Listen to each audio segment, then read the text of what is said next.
മുഹറം മാസത്തിൽ നല്ല ചെലവ് കൊടുക്കണം. മുഹറം 10-ന്റെ അന്ന് കുടുംബത്തിന് ഭക്ഷണ വിശാലത ചെയ്യണം. അന്ന് ഭക്ഷണ വിശാലത ചെയ്താൽ വസ്സഅല്ലാഹു അലൈഹി സായിറ സനതിഹി, ആ വർഷത്തിന്റെ ബാക്കിയുള്ള 11 മാസങ്ങളിലും അല്ലാഹു തആല ദാരിദ്ര്യം കൊടുക്കൂല, ഭക്ഷണ വിശാലത കൊടുക്കുമെന്ന് സയ്യിദുനാ റസൂലുള്ളാഹി. നമ്മൾ അതുകൊണ്ട് അമൽ ചെയ്യണം. ഇമാം ബുഖാരി തങ്ങളെ ഉസ്താദ് അമൽ ചെയ്തതുപോലെ. ഇമാം ബുഖാരി തങ്ങളുടെ ഉസ്താദാണ് സുഫിയാൻ ഇബ്നു ഉയൈന റളിയല്ലാഹു അൻഹു.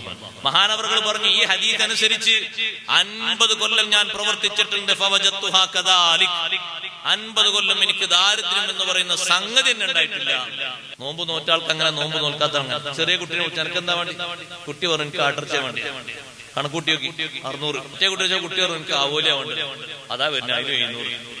വേറെ കുട്ടി എനിക്ക് ചെമ്മീനാ വേണ്ടത്. നല്ല ചെലവ് കൊടുക്കണമെന്ന്.